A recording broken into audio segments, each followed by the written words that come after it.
Aha! We are back. I'm sorry. I don't know what happened to my computer. Uh, well, anyway, I'm sorry. The internet just crashed, and yeah. But now we are back. Thank you very much for waiting.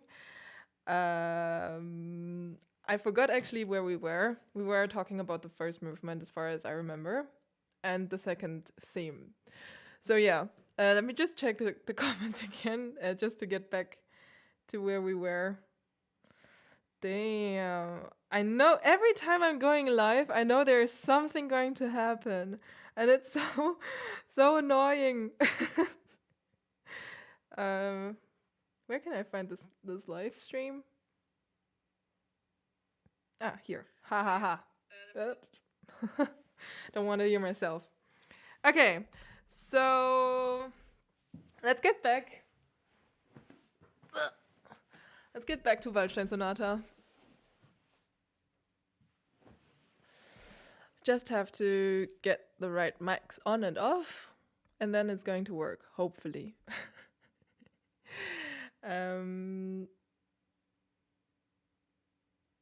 Okay, let's go. I have to shut down this one.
Okay, some people here are asking what I'm actually playing. Didn't I write it in the title? Oh, yes, I did. It's Beethoven Waldstein Sonata. It's one of the most famous um, piano sonatas by Beethoven. It's also one of the longest, or at least it was like until then when he composed this piece, it was like the longest sonata for piano that was ever composed, basically. And actually, back then, it was kind of like not a real scandal, but it was like really something new because when Beethoven is writing like this beginning part with all the chords, like it. So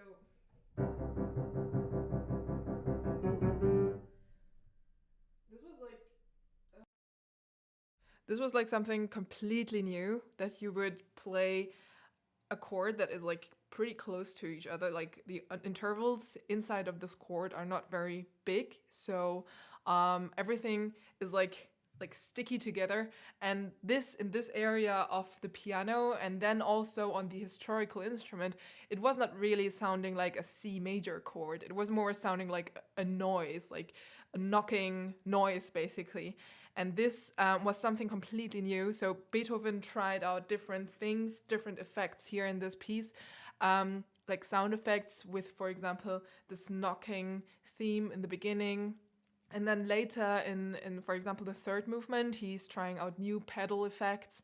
So he's like letting the pedal inside the instrument, like you push down the pedal for over many measures, which was completely new. Like you would not do this in that time, and this would basically only appear in the impressionistic area, so much later. And Beethoven is already experimenting with this style and with this effect that is happening there. Now, of course, back then he had a very different instrument, so the pedaling works very different, and you can actually do this without making everything swim together. So, yeah, this is something that we have to try to adapt on the modern instrument. So we are actually not using the pedal exactly like how Beethoven wrote it, but we have to keep in mind how he wanted it to sound, basically. And yeah, and for example, the third movement also includes like extremely long trills and fast runs in a very high area of the instrument, like in the, how do you say this, discant. Well, anyway, so he's using very extreme things in this sonata. So he's going into the extremes of the instrument by playing very high or very low notes, and then also with the dynamics, he's like using a lot of pianissimo and also sometimes forte, fortissimo. So there's like a huge dynamic range that he's using here. And then, yeah, a couple of other effects that I was just talking about. And this has a lot to do with like how the instrument was evolving in that time. My neighbor is doing something outside. I can hear him very loud. I hope it's not going into the mic. But yeah, it's pretty loud. I don't know. He's doing something in the garden or something. um, yeah, so it's very interesting how Beethoven had an impact on the development of the piano, of the instrument itself, and then also how the instrument, like how the instrument it changed the music of Beethoven himself. What is this? Um, oh my god.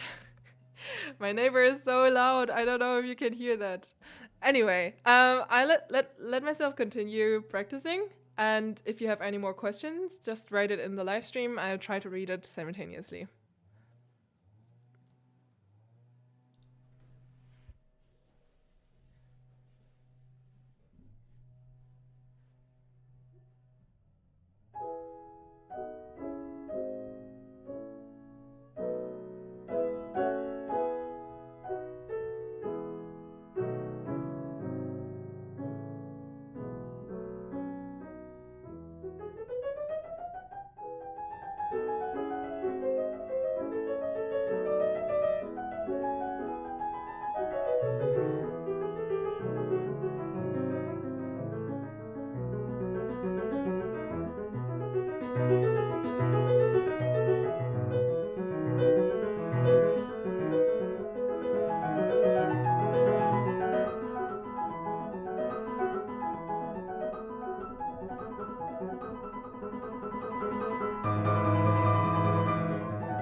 Okay, I'm back. I saw in the comments that people are wondering if I'm sight reading this. No, I'm not. So please don't think something wrong. This is not my sight reading level skill thing.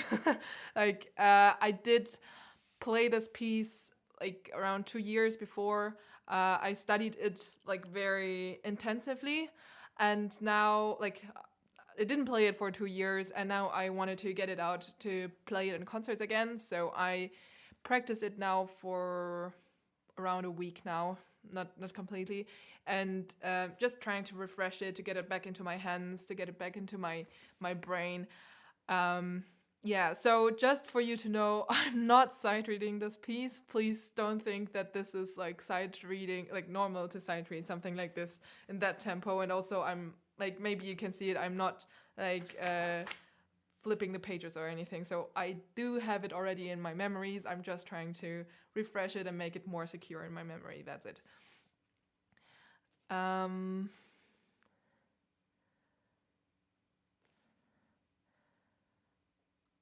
Well, hello to everyone who is new to the live stream here. Welcome to my practice live stream, which was very spontaneous. I just thought, I was not online. I didn't really post any videos the last weeks because I was in Taiwan and enjoy my life there. But now I'm back and I'm going to play a couple of concerts for everyone who is new. I announced it already before, or at least like in the other live stream before. I'm going to play in Netherlands and Belgium soon in April. If you are living there or if you want to come there. Someone just rang the bell. Wait a second.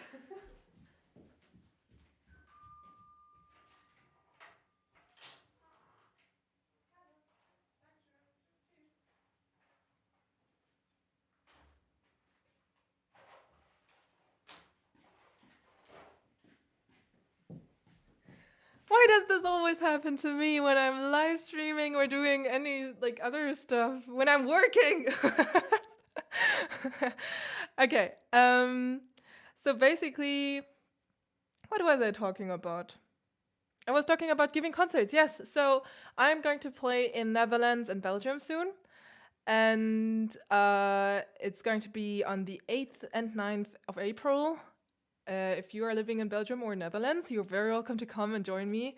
It's going to be a collaboration with Piano Mane. It's like the Steinway resell store. It's a Steinway store, basically. And yeah, so you're very welcome to come. You'll find a link in the description box where you can get the tickets and more information about these concerts. And yeah, I will be happy to see you there.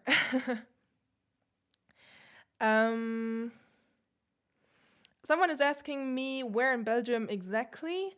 It's going to be in Ruizelde or something. I don't know exactly how you pronounce it. It's very close to Bruges, like Brugge.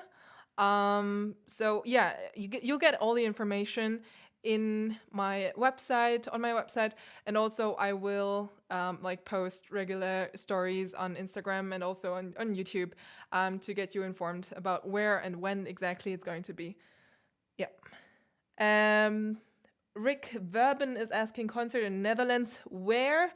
It's going to be in Alkmaar. That's like north of it's more not northern, like in upwards of Amsterdam, like around 30 minutes from Amsterdam away. So yeah, Alkmaar in Netherlands and Ruizelde in Belgium. So yeah, I'll be very happy to see you there. If someone of you is coming from there and wants to join me, you're very, very welcome.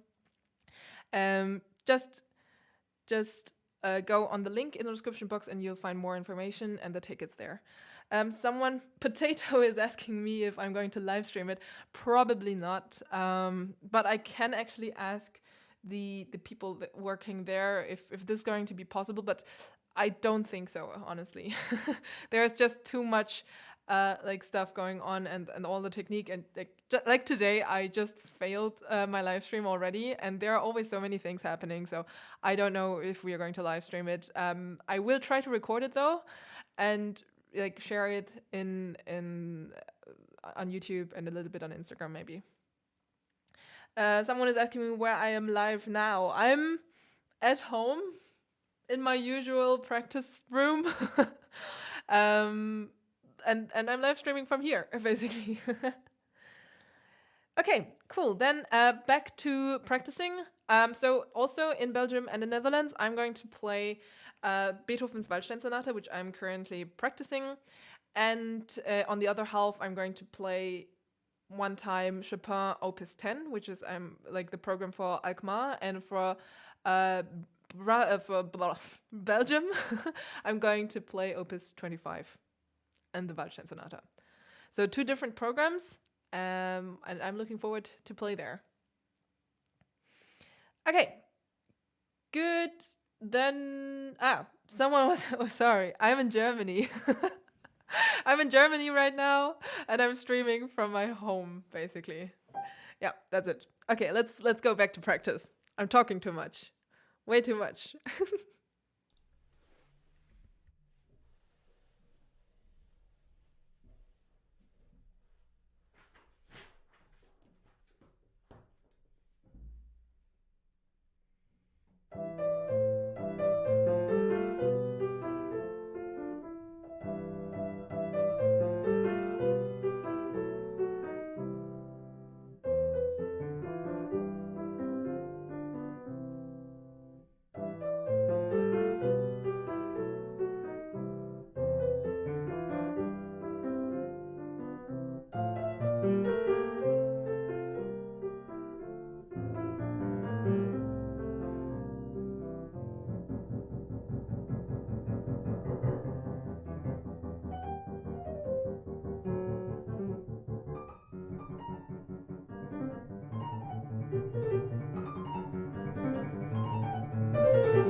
Okay, so basically, I'm sitting at the middle part of the first movement right now.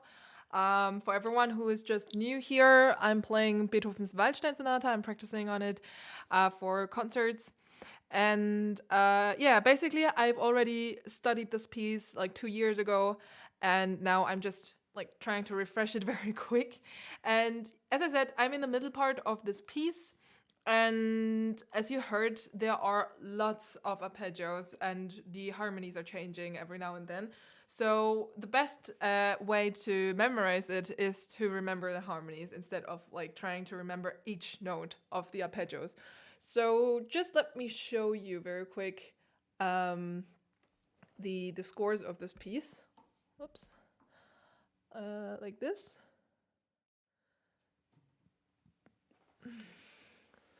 So basically we are this is still the exposition. I need to get closer. I'm blind. Yeah, so here we are getting to the middle part of the piece, which is starting in F major. So yeah, that's the main thing that I'm trying to remember, like the main harmonies of these different parts of pieces. So we are starting in F major, and I need my notes here. Oops. Okay, we are in F major here, and then we are slowly starting to change the harmonies.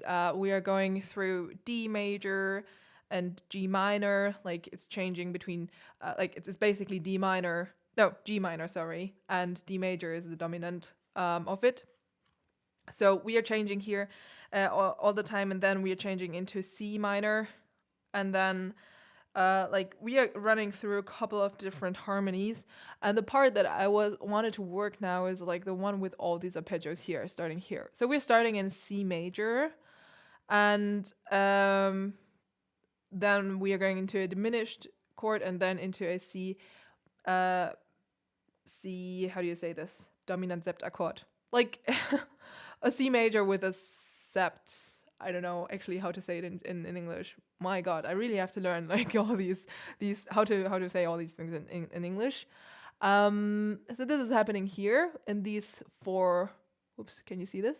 Yes. So in these four measures, and then we are switching into F major.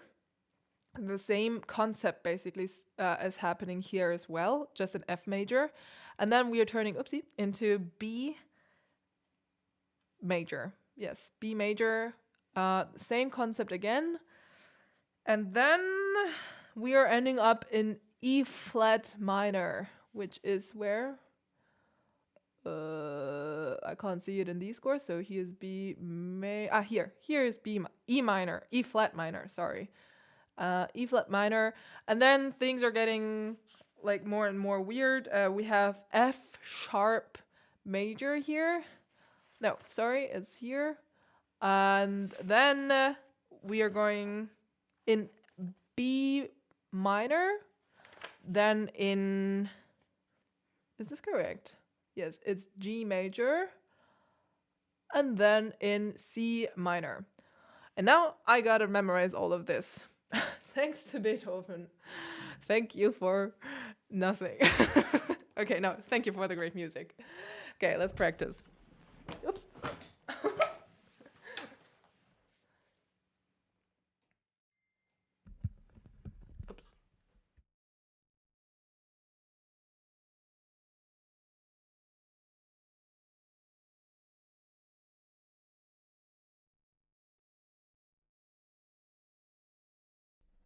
Okay, we're back.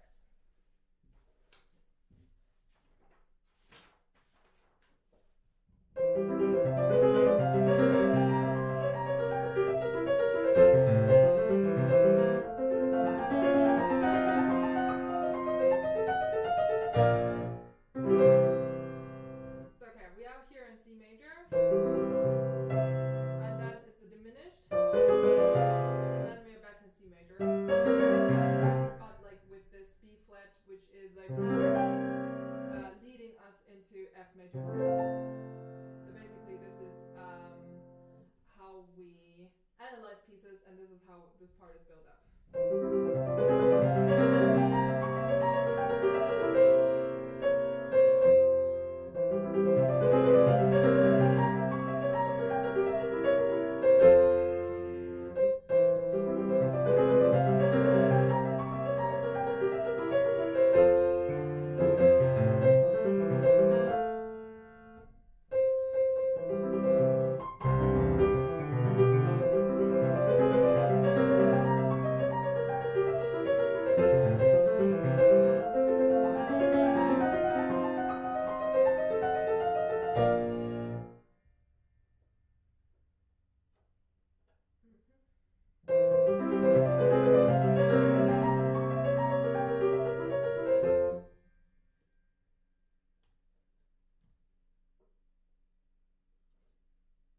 Okay, apparently the audio is not working anymore. I didn't change anything in the settings though. But there are a couple of people writing that they can't hear it very well anymore. I'll just try it one more time. It should be the same as before.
Ah!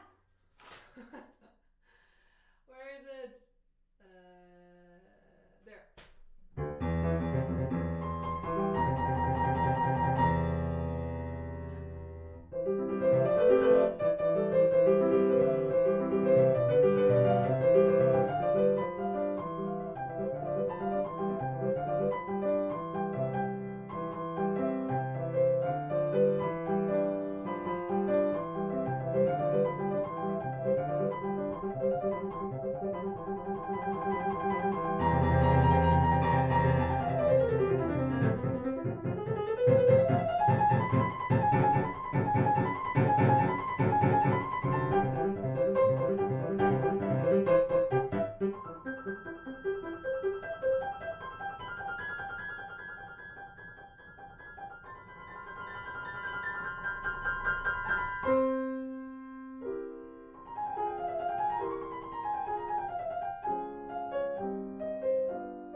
Okay, so this was the first movement of Beethoven's Waldstein Sonata. I just remember that I actually wanted to share this live stream on Instagram, so everyone can take place and can just join here.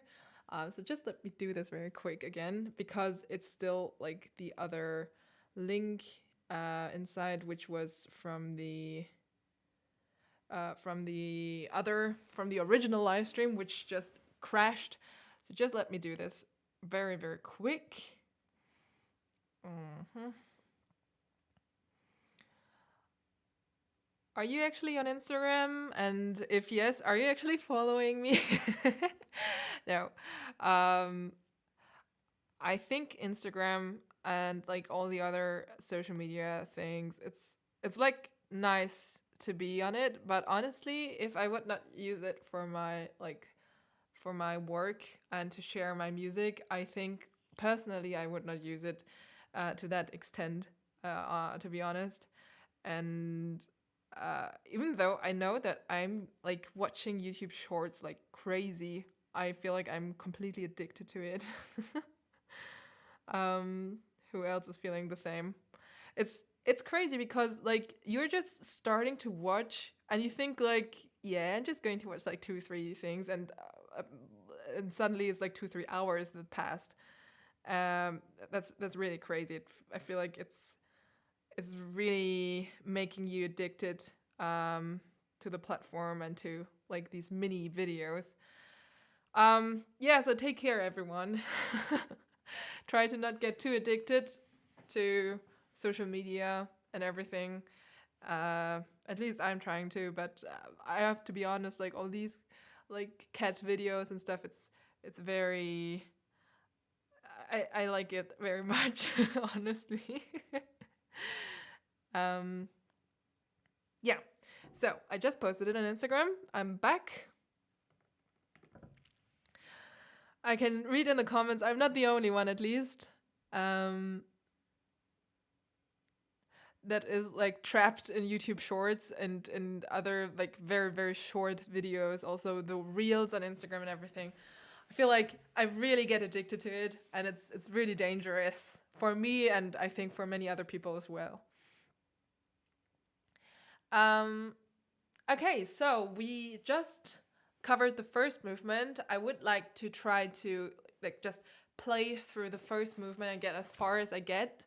Like I know that I have still some memory problems, but I will just try to see how far I can go and see what I have to still work on the next days. So let's get started. First movement, run through. Bum. Yeah.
Okay, as you see, there are still some memory problems that I have to fix.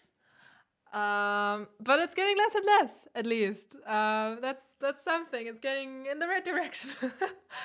I only have like 3 days left, actually. So the concert is on Thursday evening. That's probably the like toughest time scheduling that I ever had. So I really had to like be quick and learn fast the last week. It was a big challenge for me to get everything back in my hand and back in my brain. But I think if I continue like this, it will be okay until then. Still, I would not recommend it to start the piece like 1.5 weeks before the concert. Normally, I would at least start it like a month before, so I can be sure that like with the memory part, everything is fixed and secure. Um, yeah, so I didn't have time to actually read through all your comments while I was playing because I was trying to concentrate, even though it didn't really work. um, yeah, someone is asking me to play the octave part. That's actually the third movement, and I was planning to play also the third movement. So maybe I'll just continue playing second and third movement. I try to get as far as possible. With like again, there's going to be some memory loss probably, but that's okay. I'm just practicing, and then I need to, just oops, sorry. I just need to look it up and practice again and again. So, oh, someone is coming to my concert in the Netherlands. Thank you. I'm, I'm feeling honored of people coming to my concerts, and I'm looking forward to play there. I'm really excited for it. Yesterday, I just took care of, the train and the hotel and everything. And yeah, I'm in close contact with the organizers there, and I think it's going to be a lot of fun. We are also going to do some, podcasts and video recordings there. So yeah, I'll keep everyone updated for what is coming up.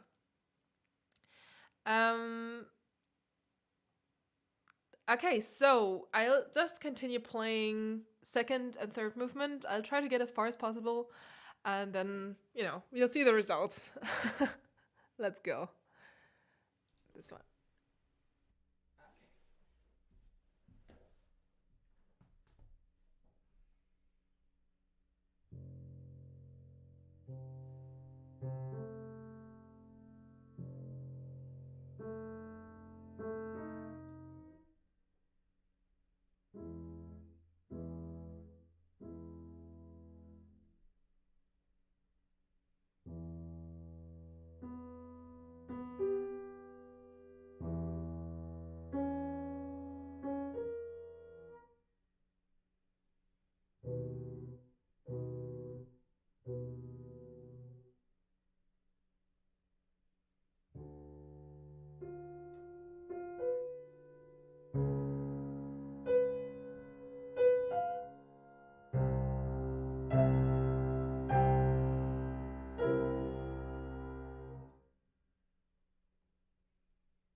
Shit! I have to look up the scores.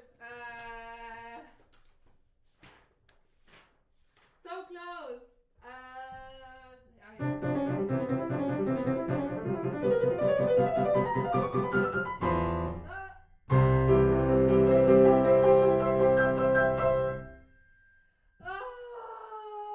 One more time. I need to start from the trills. No, here.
Damn, so close before the end. I had this memory loss. Okay, I have to just concentrate again on this end part. There are also a couple of other parts where I think I need to definitely refresh my memory a little bit more. Yeah, I will just play this last part again, just to make sure that I don't struggle too hard in concert.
Okay, thanks to I can't I can't read your name actually. That's like a very strange language. I don't know which language it is, but thanks a lot for your donation, and everyone else. If you want to support this channel and support this chat, this live stream, you can feed the snowman here by donating to the link in the description box. It's the first link there. Just a little reminder for everyone. I think I'll just turn the lights on because I feel like it's getting very dark inside here.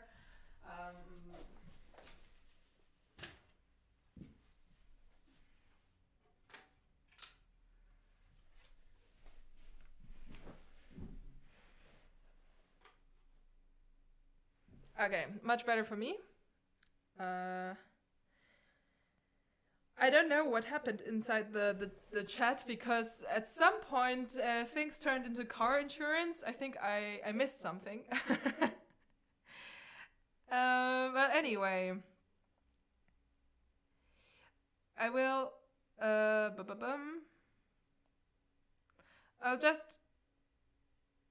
will just continue practicing this last part because it's pretty difficult. And someone just reminded me to drink something, so a little reminder for everyone. Thanks for reminding me as well.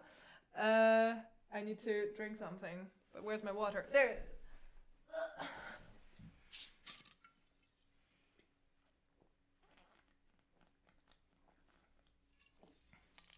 Actually, I don't have so much time here anymore because I have to teach again in a little bit less than an hour. For everyone who didn't know, I am giving online master classes, like online lessons in the end. In the end, everyone is welcome in these lessons, as long as you can at least read scores. So that would be like the lowest like skill that you need.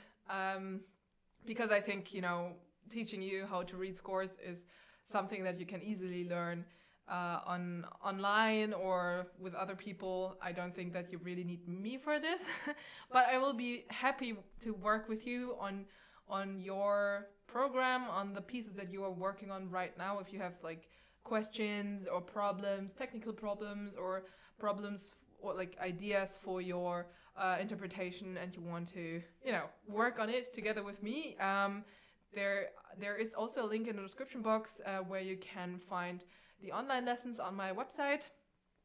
So I'm giving lessons like this every now and then. Basically, it's very flexible. Sorry, there are some gas in the water.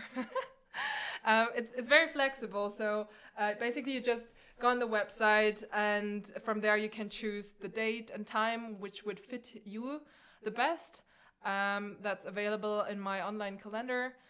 So if you can't find any date that's suitable to you and you really want to have a lesson with me, well, then you can just write an email to me and let me know. And then we can discuss how we can do it. But we'll definitely find a solution. So normally I'm teaching like everywhere around the world. Today I think I'm going to teach to someone in Oregon in USA. And tomorrow there will be someone from Hawaii and from Brazil, if I remember correctly. So yeah, there will be lots of different people, and I'm always happy to learn like where you come from, to see how you're playing, and like, of course, to help you if you have any questions.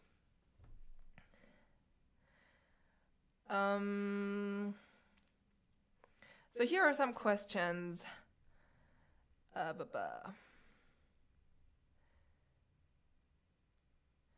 Leo is asking, do you do lessons where you can talk out what you are trying to learn and make a self-study program with someone? Yes, definitely. So normally it works like this. You prepare a piece or program, and you can either record it, pre-record it, and send it to me, so I can already take a look at it before the lesson. Because most of the time, like playing online, there are some technical things that do not always work, especially if you don't have like the equipment at home. So on these online meetings, it's not always very like the audio is not always on the highest quality, except if you have like good mics and everything is on a higher quality. So most of the time you can just record something previously and send it to me, then I can take a look at it. Some people also prepare some questions if they have questions, so we can talk through it during the lesson. And if it's your wish to create like a practice program, that's totally like it's a really good idea. And if you want to do it together with me, you're very welcome. Just as I said, there's a link in the description box for the online masterclasses where you can just apply. Very simple.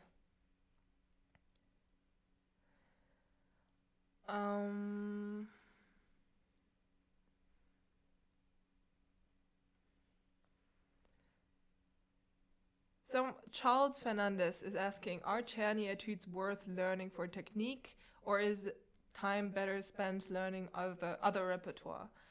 The Czerny etudes are definitely like a good starting point if you are trying to get better technique in specific things. Let me just turn on this light here as well, because I feel like it's very dark.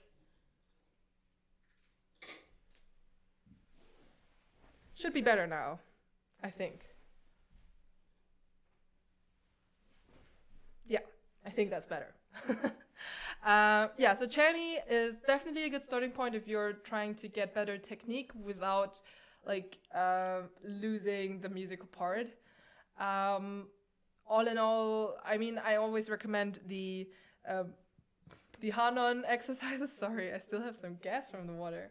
I always recommend the Hanon exercises. I do them every day for at least 10 years now. And I know other professional pianists like Emil Gilels was also someone who did these exercises, and probably like many more. Now, Hanon is not very musical, and I know that people are getting annoyed of it. Me too. When I was young, I really didn't like to practice Hanon, but when I grew older and when I like started to study piano, I started to understand the benefits I would get out of it, and I also started to enjoy it because you don't really have to think so much when you're playing Hanon, and it's just you're trying to get your body warm and to do the right movements and just getting warm. It's just a simple warm-up exercise.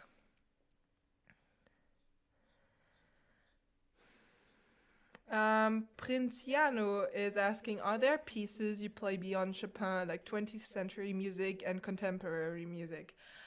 For my studies, I used to play a little bit more modern music. Right now, I don't have modern music in my repertoire, which doesn't mean that I won't play it. But at some point, you will have to start to focus on a specific like repertoire that you're going to play in your life, because you can't play everything that's written for piano in your whole life. So for me personally, I can see myself playing more romantic, classical style, also impressionistic style. I was planning to play again some Ravel, which I will start probably this year, and so I can include it in the program for next year or the end of this year. I did play Ravel Miroir, and I'm actually thinking about getting back into it, or to study Gaspard de la Nuit, or maybe something else by Debussy, or another impressionistic composer. But I think I'm not so much into everything that's coming after impressionistic music, even though, I don't know, there's always a piece that I would like to play, but it's not like a lot of pieces I would like to play out of that era. What is your favorite Beethoven sonata? It's probably Waldstein Sonata. I played it so many times and I studied it so deeply. I really feel like I know this piece very well now. So yeah, it's at least it's one of my favorites. But I also like the Epic Sonata. Um, I played it like 10 years ago. Maybe I should get back to it too. um, how do you manage your private life as a musician? Well, I don't know. It's I guess like everyone is managing their private life while working. I mean, I am practicing most of the time. Then I'm doing the stuff here on YouTube, on Instagram, and so on. So this is all like working time, and the rest I have my private time with my family, with my boyfriend, and watching Netflix, watching YouTube shorts, way too much. Yeah. Have you ever played Hammer Clavier Sonata? Not yet, but it's definitely on my wish list. But before that, there are many other things on my wish list too. Okay. Asra Avci is asking a very good question. Do you have any tips for using the pinky? I see this very often that people are like curling their pinky or just, having it straight like this while they play, and you're basically losing a lot of energy if you do this. So I would always recommend to, I had this too when I was smaller, and I'm still doing it sometimes, but most of the time I don't think that I'm doing it. But basically, how you can get rid of it is by practicing very, very, very slow, and try to keep your pinky relaxed on the keys. So when I'm playing, I can use all the other fingers without moving my fifth finger, without moving my pinky. This is what I want to say. So try to play as slow as you need to not move your pinky around like crazy. You're just losing a lot of energy, as I said. And if you try to, concentrate on not doing this anymore, at the beginning it will feel very strange and like as if you're using more energy to keep it low, but after a while you get used to it, and then you will feel that you have much more energy for the other fingers left. Okay, so I think I will get back to this final part of Waldstein Sonata because, as I said, I will have to teach in 30 minutes. So until then, I will have to stop this live stream, and I would like to practice a little bit more. So let's get back to the third movement of Waldstein Sonata.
Okay.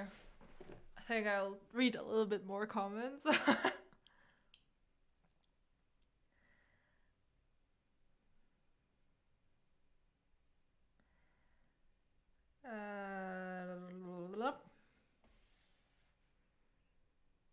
Are you a jealous person? Maybe yes, but I think most of the time no. But I guess every one of us is sometimes a little bit jealous of someone else in specific situations for specific things. But I would say that most of the time I'm not jealous because I do think that I have a very good life and I can be, I can just be satisfied with what I have. And if I want to have more, I just need to work harder. So there's not really a reason to be jealous of other people. That's my point of view.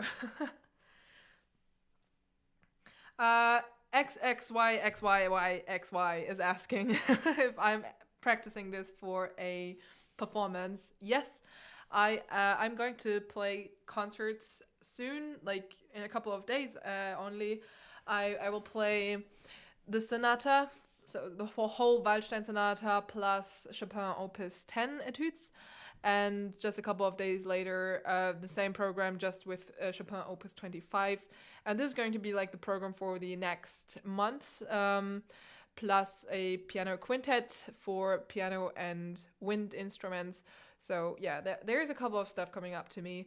And also, as I mentioned before, but for everyone who is new here, I'm going to play concerts in Netherlands and Belgium. So if you are from there, you're very, very welcome to come and join us for these little concerts.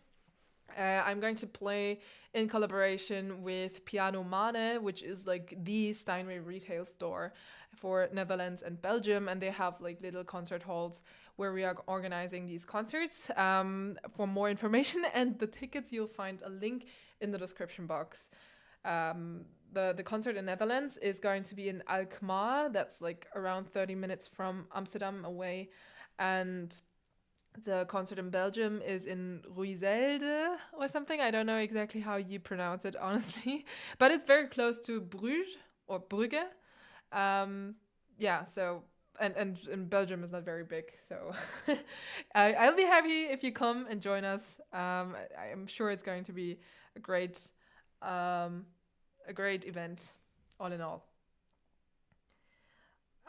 Some people are asking me over and over again to talk in Mandarin, so 让我讲一点中文一下。你好，大家好，我是安妮，我才刚从台湾回来，我其实就是在德国生活，在台湾我有我阿嬷阿公，还有一些阿姨跟姨丈跟舅舅，还有就那些人。其实我中文没有很好，因为我就是很小的时候，我有在讲中文，可是我就也只是暑假回去台湾，那我就也只是在那个时候会讲中文，跟在家里跟我妈妈这样。So yes, this is me talking Chinese for everyone who wanted to hear it. I don't know if you did understand anything of what I was talking about, but basically I was just explaining how I came to speak Chinese, which is just, I'm having relatives in Taiwan. My mom is coming from Taiwan, and yeah, that's the whole story basically.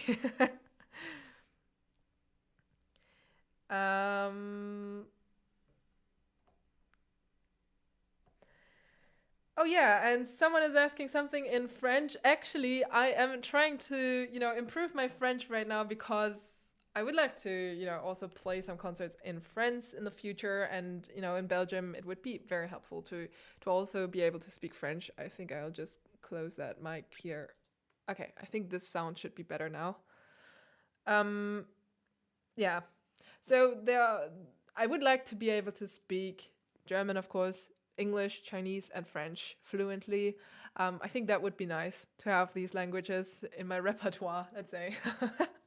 Yeah, which languages do you speak? Tell me in the comments down below. Bookworm is asking, how do you build up your stamina for long trails? It's all about relaxation in the end. Like, not only for trails, but as soon as you're playing something that's very, very fast and you have to, play for a longer time very fast, also for the etudes, for example. The trick is always to find the right spots to relax. And the more you're training relaxation, the easier it's going to be to speed up and also to keep calm and relaxed while you're playing. So something that I would always train is to, for example, for the trills, I'll just show you how I would train them. Um,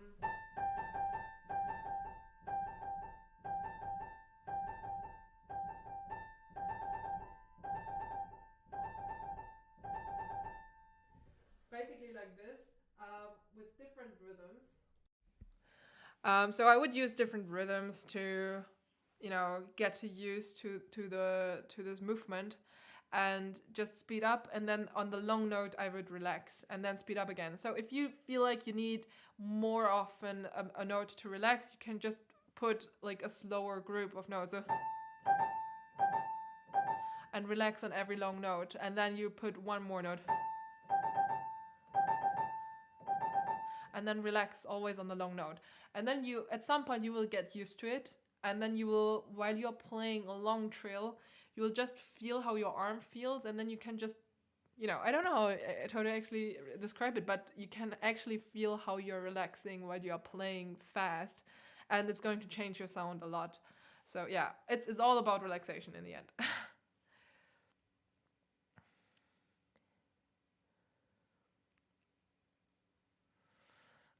Derek Bowelchop, sorry if I'm butchering your name, is asking, what is something in music you haven't learned during music school? Something that I missed a lot, especially in my early education of piano playing, was improvisation at the piano. So this is something that you didn't learn in the usual music schools here in Germany, at least, and I think in many other parts of the world as well. As long as you're playing classical music, this is something that was for a long time kind of forbidden to improvise, because it's like as if you're not taking it very seriously. The whole piano playing. At least this is how I felt like I was treated when I tried to improvise. People would just, say I shouldn't do it because it's like just playing around and it's not taking it very seriously. So at some point, you're getting a very unhealthy relationship to improvisation, I would say, even though you would actually need it very much, especially on concerts. Like, imagine you're having a memory slip and you need to, get through it. And in that moment, like, improvisation skills are very, very helpful. So this is something that I missed, especially in my beginning of learning piano. I think if it was included when I was a child, I would have a much easier approach to it, and I wouldn't feel like this is something weird and something like strange and unnatural to me. It should be very natural when I do it.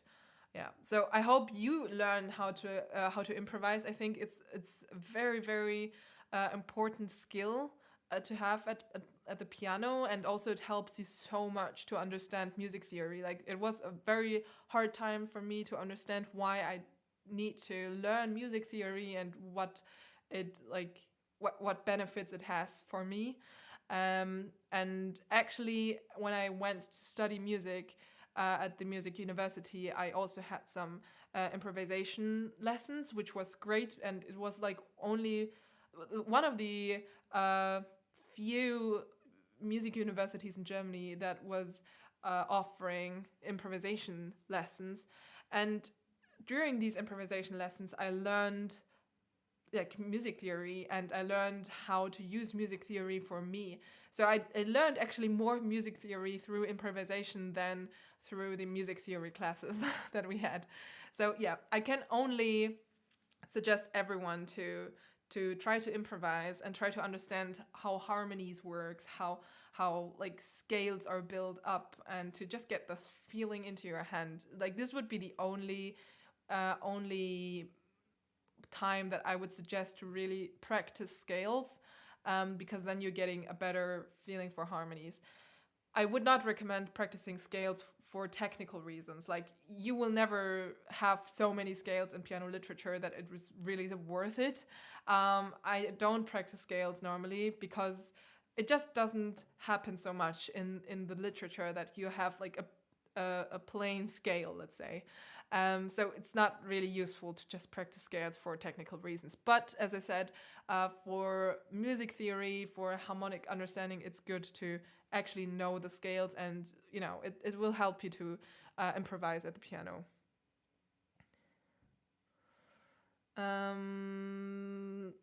Tough is asking if I would improvise something for you. I'm really not good at improvising. I feel extremely uncomfortable to improvise, honestly. Um, no, I just feel way too uncomfortable to do this.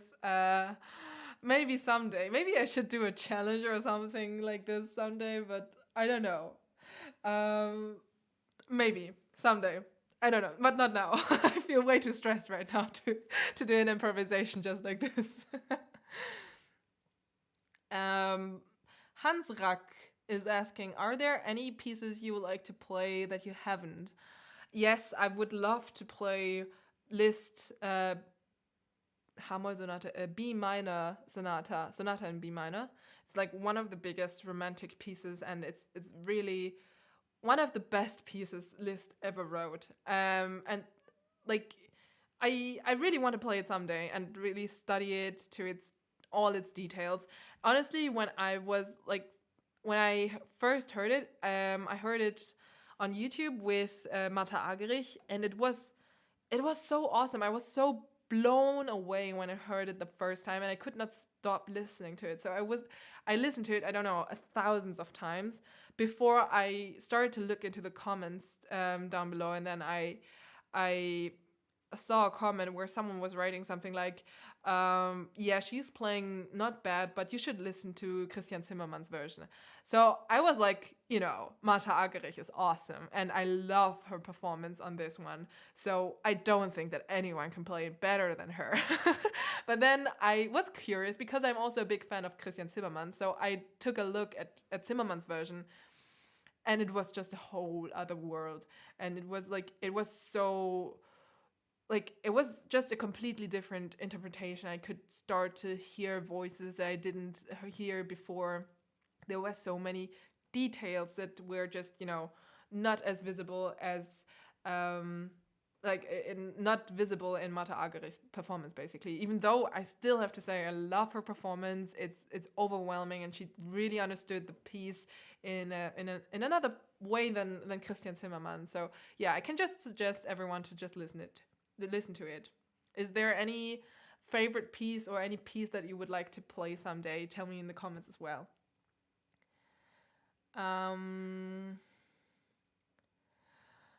Smoothie is asking, do you sometimes mix up B and B flat with H and B because it's different in German? Yes, all the time. And it's so annoying because for me, B is H in German and B flat is B in German. I don't know if you knew about this before, but it's so strange to talk in English with all like the different words and like these differences in just basic things, and I really have to think about it to put it in the right words always.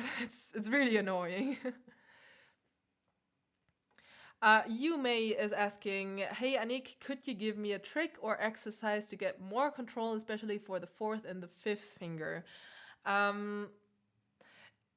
I would not suggest you to only train these fingers because it's there are enough examples in the history of piano music where people are overtraining and just hurting these fingers. So the fourth finger especially is like the weakest finger on your hand, and you should not push it too hard. So my suggestion is always to practice the basic exercises like Hanon, for example, or do specific etudes or whatever. And then when it comes to literature, try to avoid the fourth finger. You don't need the fourth finger as often at most of your using it. This is something that I discovered, especially in the online lessons that I'm giving. Very often, when I take a look in the fingerings that people are using, the fourth finger is used just as much as, for example, the second or the third finger. But the second and the third finger are much stronger than the fourth finger. So you can't use the fourth finger just as much as these fingers because you're just losing way too much energy. So try to avoid using the fourth finger whenever you can, as long as it makes sense, of course. So like sometimes it just doesn't make sense to use another finger than the fourth finger. So use the fourth finger. And also for specific finger combinations, like for example, 4 and 2 is a good combination for your brain. It's working much better than, for example, 3 and 4 or 4 and 5. Or 1 and 4 is also a very strange finger combination very often, except if it's like for an octave or something. But yeah, try to avoid the fourth finger as much as you can. That's my tip in general.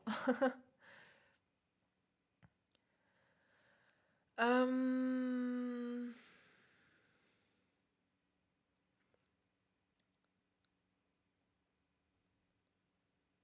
yeah, these are not questions. Okay, someone is saying that his pinky is weaker than the fourth finger.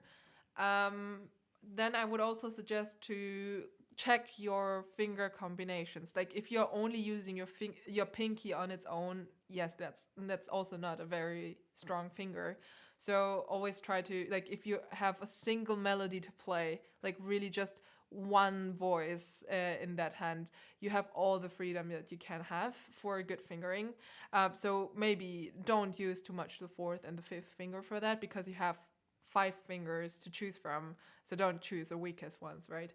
And yeah, and if you have to play like chords or octaves or whatever, especially for chords, try to check the fingers that you're using and to see if it is creating a stable hand.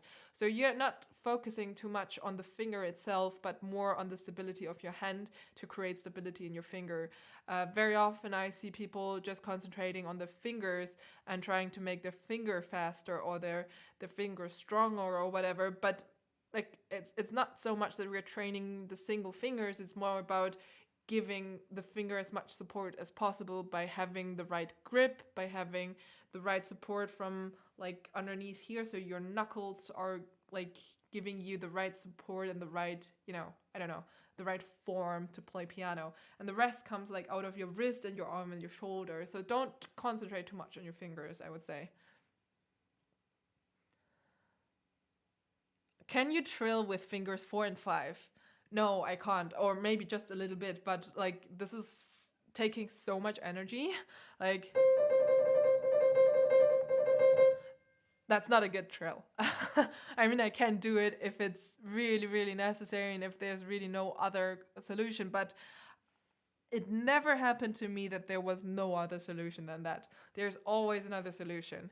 So yeah, just have to spend a little bit more time and, try to figure out another solution, because there is definitely another solution than 4-5. Yume is asking, right now I'm playing Schubert's Impromptu Opus 90 number 2 in S moll, E flat minor. And especially in this piece, my fingers are like floating too fast over the notes without control. Should I practice it slowly? Should I just practice it slowly? Well, you definitely have to practice it slowly, like everything. But not only. I would say if you feel like you don't have really control over the finger, try to analyze the piece a little bit and see where you actually can get the control from. So very often, for example, if the fast notes are happening in your right hand, there are slower notes in your left hand which you have to concentrate on. So especially if you feel like your right hand is getting out of control, it's like too fast basically, try to listen more to your left hand and like concentrate on the long phrasings basically instead of all small notes. And that's most of the time already very, very helpful in giving you more support, because when it starts to become fast, we tend to, overreact and like we start to be very excited about it, and we don't realize that we are rushing, for example, and we are listening way too much to little notes instead of feeling the big frame of it. Okay, guys. I can only answer 2 more questions because I have to go. I have to leave you and go teaching. As I said before, I'm giving online masterclasses if you are interested in them. There are some links in the description box where you find more information about concerts and about masterclasses as well. So 2 more questions. David Maximilian is asking in German, bitte die Espressivo a tempo Frage beantworten. Yes, I think someone asked before how to change from espressivo to a tempo subito, probably. So it's like you're having a very expressive part where you're like you're a little bit more flexible with the tempo, and then you are suddenly switching back into a tempo. Most of the time the switch is not happening directly on that note, but before. So you already have to, prepare your head and think about when exactly does this change happen. And very often you can analyze the scores and see, for example, some harmonical changes or some things that are happening in the melody or in the bass that are already preparing what is coming next. And if it's like a surprise move, then you should give yourself a little bit of time to make it a surprise as well. So just figure out when exactly is a change happening to a tempo. Is it changing directly before the first note of a tempo, or is it maybe changing already before and you have to just start to get prepared for it? I think that's the main thing to keep in mind.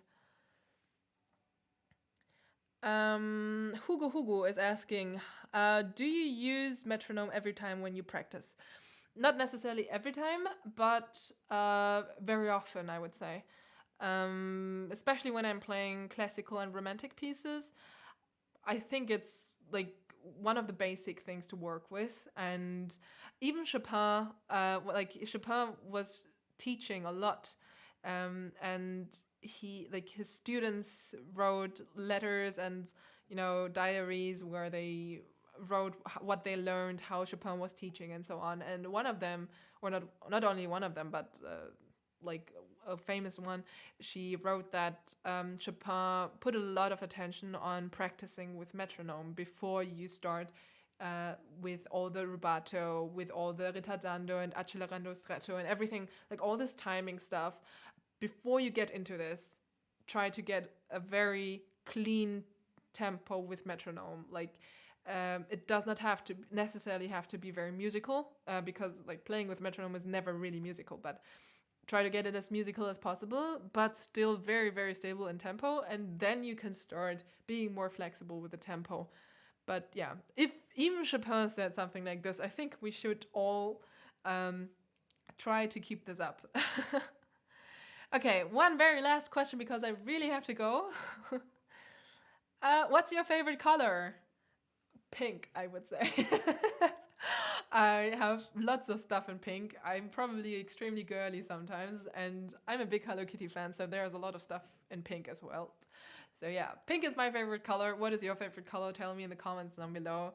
Thank you very much, guys, for joining me today for this live stream. I think I'm going to be live the next days as well because I'm preparing for my concerts, and it's always a good preparation to have you guys here as an audience. Even if you're not visible, it's very it's a different feeling for me as soon as I have the feeling that someone is listening. And I mean, you're not so less people actually. So yes, it's always very helpful to have a little bit of audience there and to have this feeling of, okay, I'm presenting myself in front of people, so it's not just my living room, but it's more like a stage. Yeah. So yes, thank you very much. Thanks for everyone who was supporting the stream, who was donating. Again, there are concerts coming up in Netherlands and Belgium. If you want more information and tickets, look in the description box. There are some links. And also, yeah, have fun practicing. We'll see us next time. And yeah, that's it. Bye. See you.